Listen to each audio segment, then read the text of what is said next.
The X Zone radio and TV show is largely an opinion talk show. All opinions, comments, or statements of fact expressed by Rob McConnell's guests are strictly their own and are not to be construed as those of the X Zone radio and TV show or in any manner endorsed by Rob McConnell, Relmar McConnell Media Company, Talkstar Radio Network, its affiliated stations, or employees.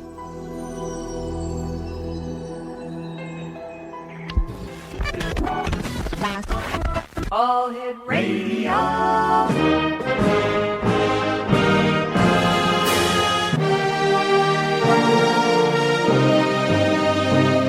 Welcome to the X Zone, a place where fact is fiction and fiction is reality.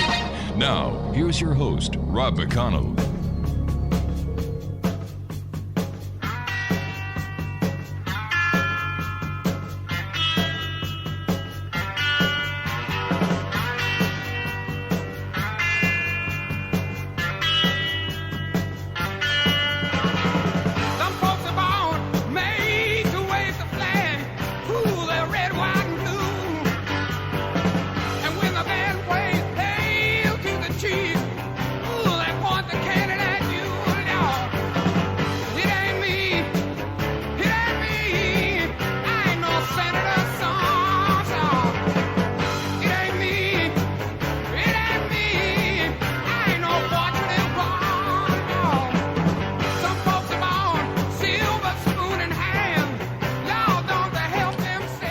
And welcome back, everyone. My name is Rob McConnell. As you know, this is the X Zone, and we're coming to you from our studios in Hamilton, Ontario, Canada.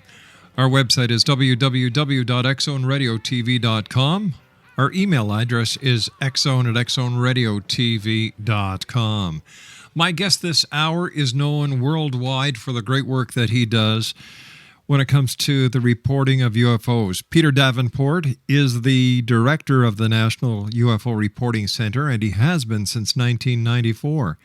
Peter reports UFO sighting cases regularly on all the media, radio, television, he supplies newspaper. And when it comes to UFOs and UFO reporting, Peter is the most valuable media resource that we have. And, you know, media thanks you, Peter. You do a great job. Peter has been, like I said, the director of the National UFO Reporting Center, and he served as the director of investigations for the Washington chapter of the Mutual UFO Network. Peter has had an active interest in the UFO phenomenon from his early childhood. He experienced his first UFO sighting over St. Louis Municipal Airport in the summer of 1954, and he investigated his first UFO case during the summer of 1965 in Exeter, New Hampshire. Joining me now from the state of Washington is the one and only Peter Davenport. Peter, welcome back to the X Zone. Long time no talk. It has been a long time. Thank you very much once again for the generous invitation, Rob, and more generally, thank you for your continuing interest in this crucially important field of ufology. You're probably one of the most active broadcasters in the world with regard, and indefatigable with regard to this issue, and I think it's very important to all peoples on this planet. Oh, thank you, my friend. Peter, before you and I went on air, we were talking about the increased number of UFO sightings. Yes. Well, the volume of UFO sighting reports fluctuates broadly. Some days I get 5 or maybe 6 or 10. Other days I get 50. So I'm accustomed to the fluctuation. But the interesting thing over the last 3 months or so has been the huge increase, 2 orders of magnitude increase in the number of reports I've been receiving of red, orange, and yellow fireballs that have been reported from all across Canada, from all across the United States, and we're getting similar reports from other countries. This increase is, in my opinion, unlikely to be the result of an increased sale in Chinese lanterns, for example, or any such nonsense. And I have no explanation for it. It makes me wonder whether we've rounded a corner with regard to UFO sightings. I have no idea what it means. Peter, you and I have to take our first break. Please stand by. Exxon Nation, Peter Davenport is our special guest. Peter Davenport is the director of the National UFO Reporting Center. If you have seen a UFO, or even in the past if you have seen a UFO, it's important that you make a report. But when we come back, we're going to tell you what kind of report and how to make the report so that you give all the information to Peter that he can catalog on his website at www.ufocenter.com. That's UFOCENTER.com. Once again, Peter Davenport is our very special guest this hour in the X Zone. I've known Peter ever since we started the show, and I'm telling you that he is the most valuable tool that media and journalists have when it comes to correlating data on UFOs, because he has an extensive site. Take a visit. Take a look. It's filled with information. And as I said, when we come back from this commercial break, I'm going to tell you how you should make a UFO report to the National UFO Reporting Center. And once again, their website is www.ufocenter.com. That's www.ufocenter.com. Peter Davenport and I return in 2 minutes as the X Zone continues from our studios in Hamilton, Ontario, Canada. Don't go away.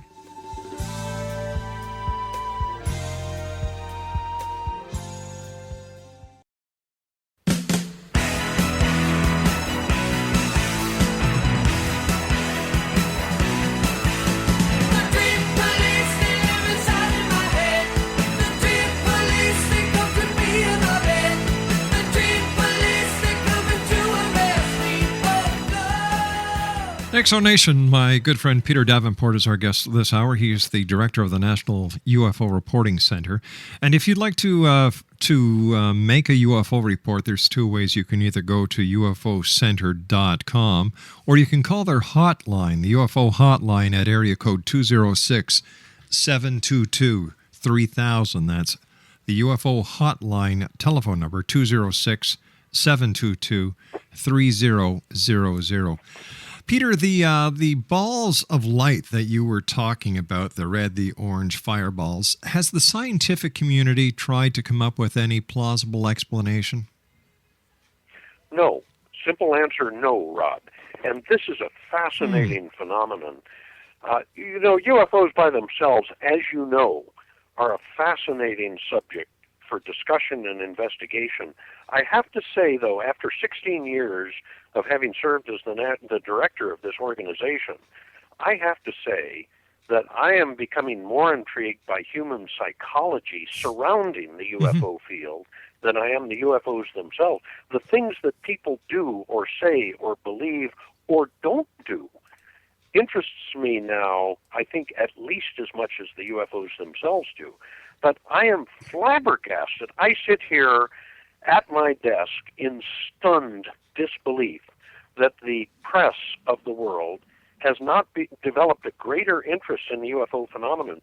Programs like yours, investigators like me, I believe, have presented enough information to capture the attention, perhaps the imagination of members of the press, and yet they sit there like piffed frogs, waiting for something to happen. I don't understand this. Yeah.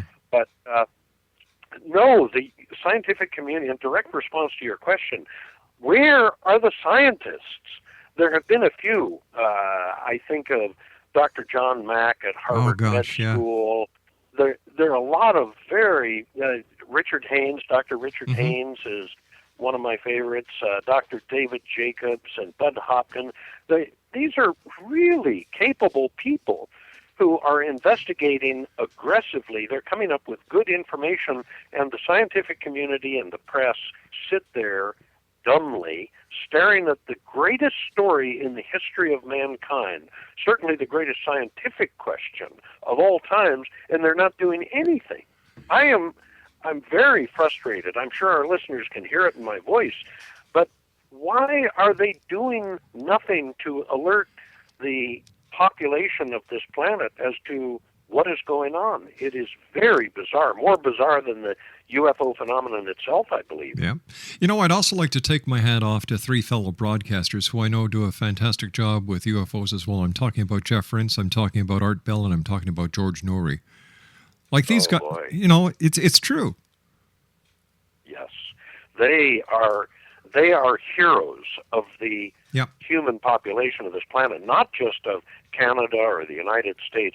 They have done a magnificent job, as have you, in providing a conduit for, again, what I believe is the most compelling and most important scientific question to ever confront man, namely, are we alone in this galaxy and universe, or are we not? From my seat, from my vantage point, Rob, and I suspect from yours, based on the many, many programs we've done, the many conversations we've had, it is the same for you. Where's the press? Why is nobody paying attention? Where are the newspaper articles about the crop formations in England, for example? Those are stunning formations, and yet we see nothing. Absolutely nothing. Why are they not on the 6 o'clock news, I ask? Well, it is very bizarre. Peter, you've been dealing with the media for many years now, and you know the truth. If it don't bleed, it don't lead. Yes. Yeah. I'm roundly disappointed in, I can't address those in Canada. I haven't dealt with that many journalists from Canada. I've dealt with thousands from the United States, and they're lackluster. They're effete, toothless lapdogs, and news has evolved over the last 50 or 100 years, in my opinion. Yes. It used to be that a journalist was out on the city streets burning shoe leather. He had a notebook, he had a pen and a pencil in his ear. He was talking to everybody. He was trying to he was digging for a story. Today, they sit in front of their computers waiting for a download from the government so they can either publish it verbatim or regurgitate it. And this is not, by my standard, traditional journalism. This is just proofreading, little more, in my opinion. Peter, how many reports a year, approximately, do you get at the National UFO Reporting Center? Yeah. We get, I estimate, probably between 20 and 30,000 reports a year. Only a fraction of those make it to our website because many of them are hoaxes, many are cases of mistaken identity. I do my level best to weed those out. I leave a few in to alert visitors to our website that I do indeed have a brain, and it is indeed engaged, at least with respect to the subject of UFOs, letting people know that I can identify a sighting of the International Space Station, of the Space Shuttle, satellites, boosters, meteors, and so on. But we post probably between 3,000 and 5,000 reports a year that are serious-minded reports of something. I rarely know what it is people are reporting to us, and the closer to genuine UFO sighting the report is, the less able am I to confirm that it's a UFO. About all you can do, it's like peeling the layers off an onion. Yeah. You eliminate the possibility that it's an airplane. You eliminate the possibility that it's the space shuttle. You eliminate northern lights, et cetera, et cetera, et cetera. There are probably dozens, maybe hundreds of things that I'm on the lookout for. And all you can do is eliminate those possibilities, and then you're left with a question mark. It's like a Russian doll, a matryoshka, as it's called in Russian, where you disassemble the big doll, then there's a littler doll and a littler, and so on and so forth. That's about all a UFO investigator or somebody in a position like mine is able to do, really. The night of the Phoenix Lights, Peter, what was it like at the National UFO Reporting Center? Good mother of all creation, Robin. That's a wonderful, wonderful question. I'm delighted to have an opportunity to talk about it. I have never in my lifetime spent a night, the likes of which I spent Thursday night and Friday morning.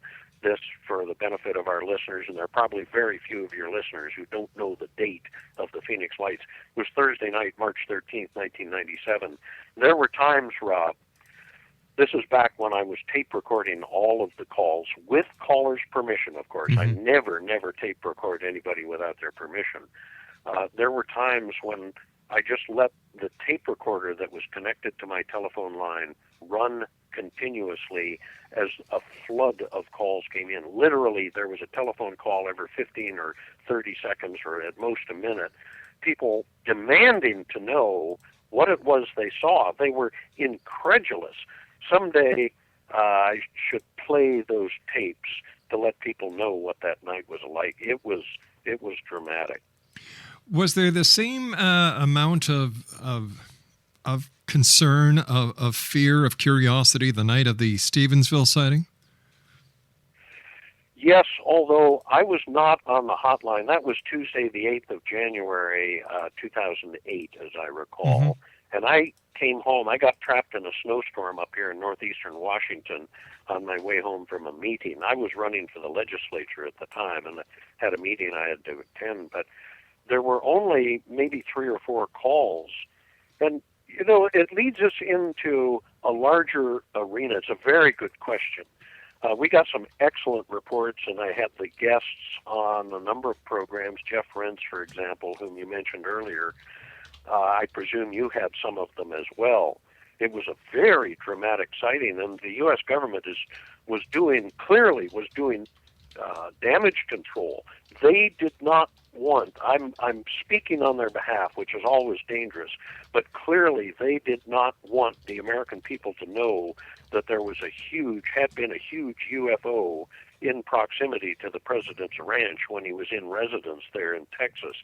The Stephenville sighting, the original one, the evening, I think it was about 6:15 that night, local time in Texas. That must have shaken the U.S. government, the intelligence corps, and defense establishment to the roots of its soul, because that was a dramatic sighting. Whenever you have an object that may have been a quarter or a half a mile long, statute mile long, that was able to not only outrun F-16s, but to be able to accelerate away from them, as they're doing many hundreds of knots, accelerate away from them so rapidly that people on the ground were left with the impression that the F-16s had been left standing still in the evening sky there southwest of Dallas and Fort Worth. That must have been something to behold. What was your inspiration to start with the National UFO Reporting Center, Peter? Yeah. Sheer misfortune, Rob. Misfortune. It may be misfortune for you, but it's very fortunate for everyone else. Well, kind words, and I'm truly grateful. I always seem to get in trouble when I call my friends to see if I can help them. Oh. It's something a person should be more cautious about doing. But I was talking to a friend of mine. He was a fellow member of the Mutual UFO Network, of which I am also a member. And he said, by the way, at the end of our conversation, he said, by the way, Peter, did you know that Bob Gribble was the founder of the National UFO Reporting Center back in October of 1974. He said, Bob Gribble is thinking of shutting down the hotline. I said, no. It was of concern to me because I viewed the hotline then as I do it today. It is a crucially important, albeit thread-thin conduit of information. If it were not for programs like yours and facilities like the National UFO Reporting Center, and you have some very fine ones up in Canada as well. Don Ledger, Chris Rutkowski, special comment for him. And also UFO BC and Brian Vike. Your investigators up there in Canada are second to none. They're always a delight to deal with.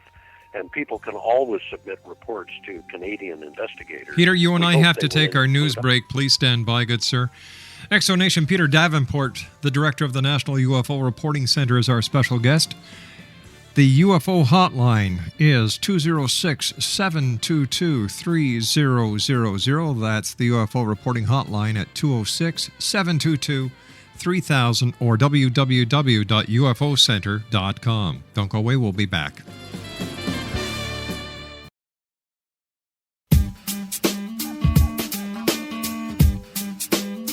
You're listening to the X Zone Radio Show, live and around the world on the Talkstar Radio Network, X Zone Broadcast Network, UK High Definition Radio, Euro High Definition Radio, and Star Cable. Our toll-free telephone number worldwide is 1-800-610-7035. Our email address, xzone@xzoneradiotv.com. On MSN Messenger, xzoneradiotv@hotmail.com, and our website, www.xzoneradiotv.com. I believe it's meant to be, darling.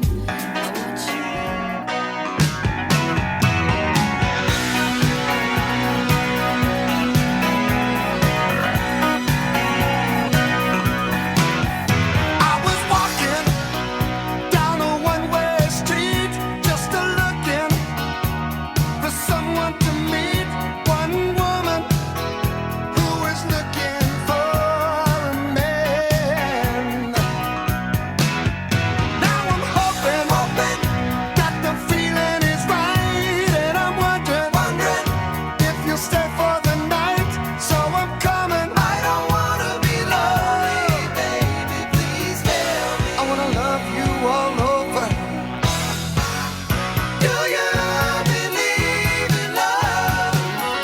Do you believe it's true? Peter Davenport is my special guest this hour, X Zone Nation. Now, if you'd like to make a UFO report to the National UFO Reporting Center, the UFO hotline is 206-722-3000. That's area code 206-722-3000. Or you can go to their website at www.ufocenter.com. Peter, what information should callers or people who submit their UFO reports to you, what important information is necessary in order to make it a credible or a report that you can actually investigate? Yeah. Well, I am grateful if I just get the basics from a witness. The things that I traditionally request of people when they telephone our hotline, I listen to their report for maybe 15 or 20 seconds. I want the short version over the telephone. People want to talk and talk and talk and talk, and they'll talk for hours about their UFO sighting. But the point I make to them is talking about it does absolutely no good whatsoever. In fact, it is harmful, Rob. It is harmful in the following respect. One, the more they talk about it, the more the facts can become a little bit muddled. When you start talking about an incident, you roam around and you start creating facts. So we like people to immediately sit down and write about their sighting. The other thing that I have noticed over the last 16 years, the more you let a person talk about the sighting, the less likely are you to get a follow-up written report. And unfortunately, the written report is the only report that does any good. But the thing in direct response to your question, and it's a very good one, is we ask for the basics. Where was the person located? Usually people remember that very accurately. They're at their home or the corner of First and Vine or someplace. We ask for the direction they're looking. And this is where it starts getting a little complicated. I estimate that about 60 to 90% of the American people, when they're standing at a location, have absolutely no idea where north is. It flabbergasts me. But we ask the direction they're looking. We ask for an angle of elevation. Now, this is where it gets really convoluted. Most people will say, well, it was 2 telephone poles and a soccer ball up, which means absolutely nothing. What we ask people for is an angle expressed in degrees, angle of elevation. And between the direction or azimuth they're looking combined with that angle of elevation, that defines a point in the sky from their vantage point. Also what the object looked like, what it did, what color it was, did it have lights on it, was it moving, was it stationary, was there 1 or 2 or 3 or a dozen, how many people were present? In other words, I could go on, but we ask for just the basic facts of the sighting, written hopefully eloquently and grammatically correctly, so another person reading that report could understand clearly what the sighting looked like. That's what we ask for. All right, Exonation. Now, once again, the contact information for filing a UFO report with the National UFO Reporting Center. Here we go again. The hotline number is 206-722-3000, and their website, www.ufocenter.com. Before we went to the break, we were talking about Chris Rotowski and some other great Canadian UFO investigators like Brian Vike and our friend down in Shag Harbor. Chris has come out with a new book, The Big Book of UFOs, and we intend on having Chris on next week or the week after, I'm not sure, but he'll be on talking about UFOs. But you also have a very special connection with something called passive radar, Peter. Yeah, and I really delighted to have an opportunity to talk about it, Rob. In my lifetime, I believe I've made only two major, unique, meaningful intellectual contributions to the world. And my proposal to use passive radar to end, once and for all, unambiguously, the debate over whether UFOs are real or are they not, is, I think, the greatest intellectual achievement I've ever done. Essentially, what it is a proposal to use the energy, the radio waves, the electromagnetic radiation that flows off of radio and television antennas to detect UFOs. After all, those radio waves are no different from the radar waves that are broadcast out of airports and by the air traffic control system. And my proposal is to build a receiver, actually an array of antennas that listen for bounced radio signals from objects in the near-Earth environment. They don't have to be in the atmosphere. They can be outside the atmosphere, of course.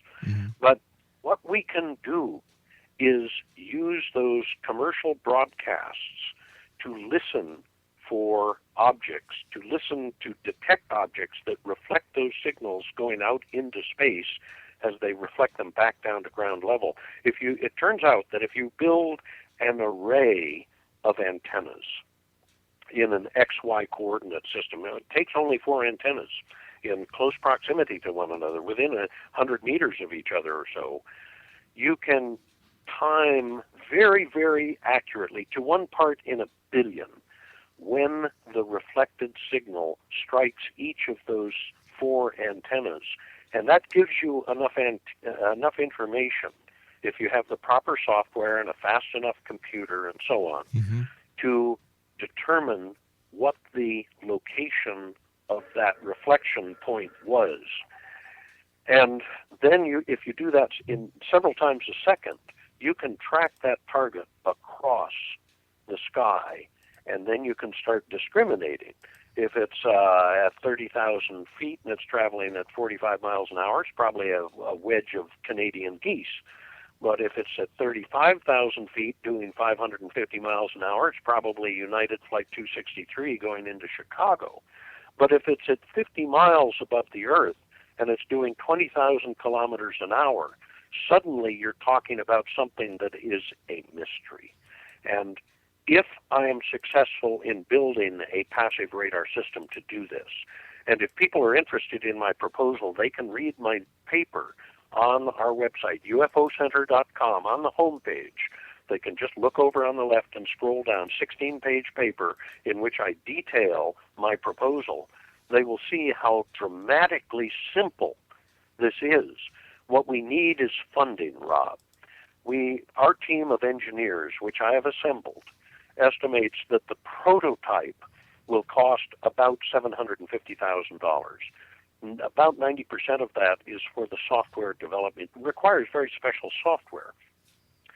After we've developed a prototype in the software, we could cover the United States and Canada, the North American continent, with, I estimate, 6 stations, each of which would cost a relatively paltry $10,000.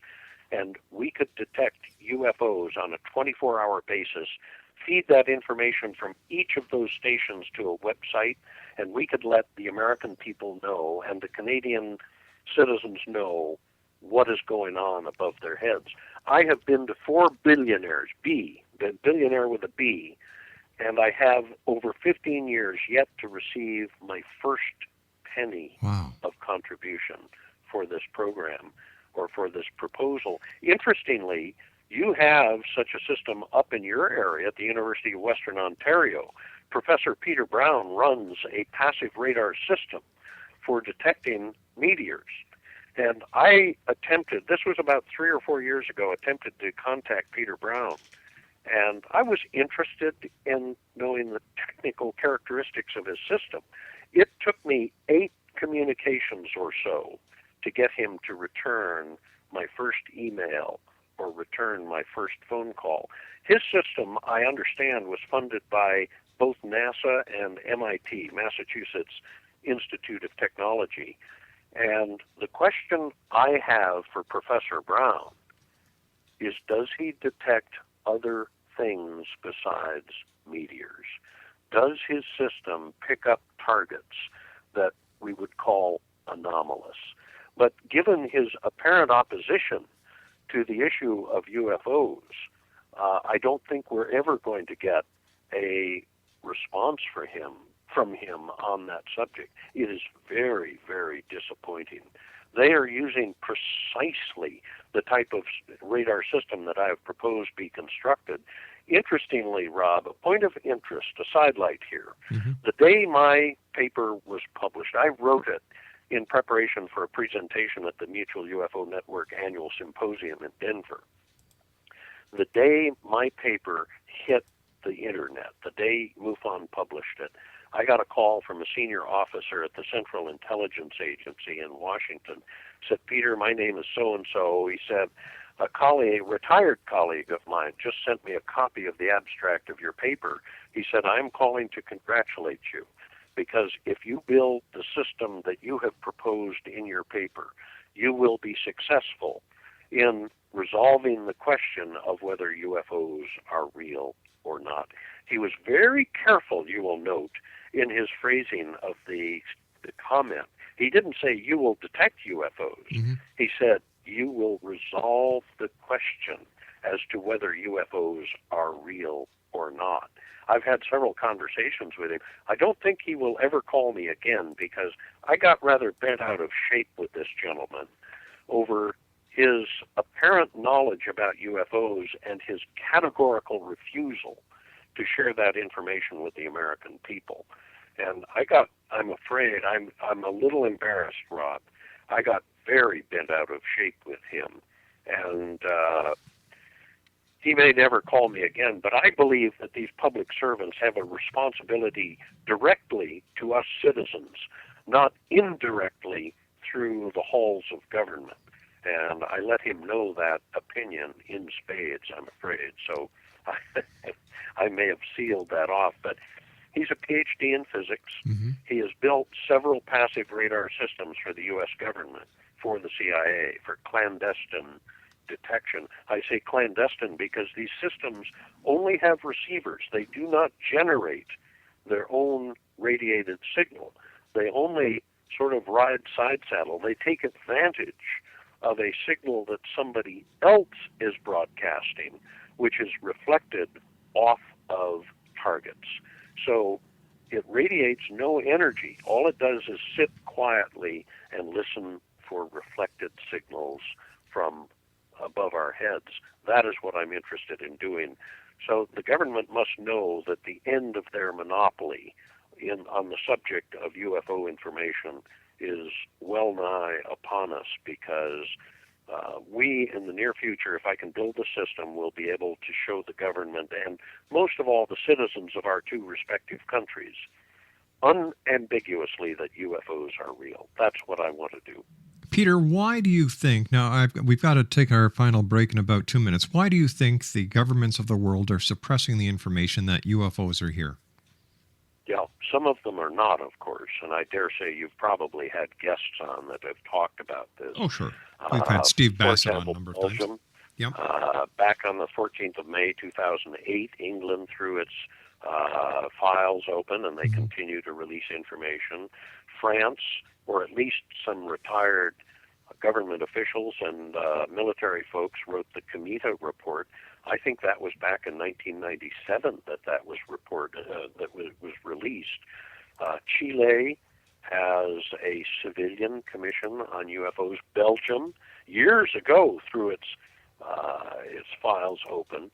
The U.S. government is recalcitrant on this issue, and it troubles me desperately. I think the U.S. government has gone renegade. I can comment about my government. I wouldn't dare comment about the Canadian government. They're different entities, and I don't have that authority to do so. But the U.S. government is lying to the American people on so many subjects that we cannot keep them straight anymore. We cannot keep them in mind. Ufology is only but one. And why they're doing it, many people ask me as if I'm a spokesman for the U.S. government. Obviously, I am not. They're my adversary. I know for a fact that they're lying to the American people. And I believe there have been some occasions where people from, I presume, from the U.S. government have tried to get me out of the field of collecting UFO reports by calling me repeatedly at the same time of night over and over again to wear me down. So far, they have not succeeded in doing it. Peter, but stand by. I don't know why the government does it. Peter, stand by. You and I have to take our final break. Exo Nation, Peter Davenport, the director of the National UFO Reporting Center, is my special guest.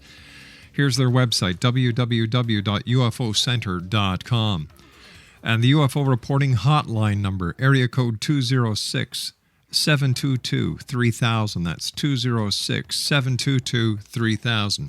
We'll be back on the other side of this brief break. Don't go away.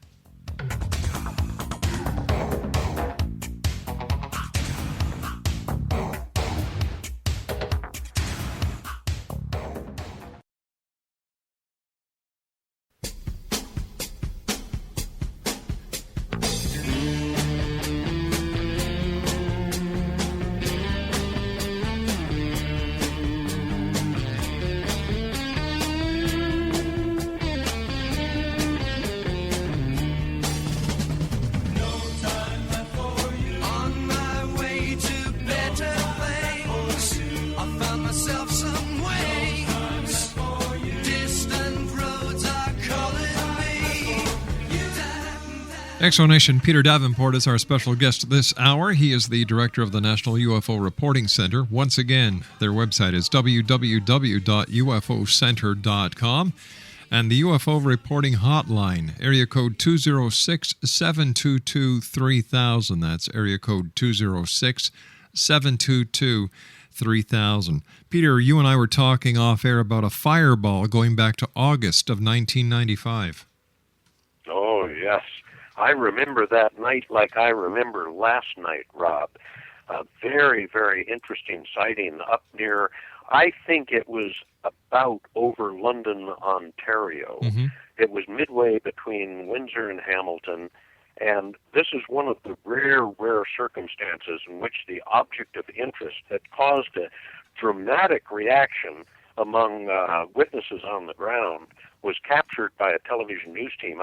I suspect you know the story quite well. When we were talking about it, you recognized it instantly, of course. What many of the people up in Canada don't know is that fireball that was going generally to the southeast apparently passed over Lake Erie, and it slashed down across the western end of Pennsylvania, and it came to a dead stop. And I have a number of witnesses. People can read about this case. They can read some of the reports that we have on file on our database. I remember the date quite clearly. It was a Friday morning. It was 40 minutes past midnight East Coast time on the 25th of August, 1995. The interesting thing is that people in Ohio and Pennsylvania saw this object, and it changed shape, it changed color, and in the vicinity of Breezewood, Pennsylvania, which is right on the Pennsylvania Turnpike, the object was seen by a professional race car driver to stop above an empty valley that he was driving through at the time, and it strobed, and it was, again, at this point, stationary on the south side of the Pennsylvania Turnpike, it strobed and it illuminated the entire valley that he was in 6 times sequentially. It was a very dramatic case. Interestingly, Channel 4 out of Windsor, I believe it was, aired that tape but once, and they have refused to allow anybody else to use that tape. Even Peter Jennings, when we did a piece with Peter Jennings back in 2004, it's my understanding that that station refused, which had been acquired by that point, refused to allow that footage to be used by ABC News. Similar case from Grand Falls, New Brunswick on the 19th of September, this month, just last Sunday night. And I will get those reports to you as soon as we receive them. But that case back in 1995, again, August 25th, Friday morning, was one of the most dramatic cases that I have ever handled. And I will leave our listeners, Rob, with the final note.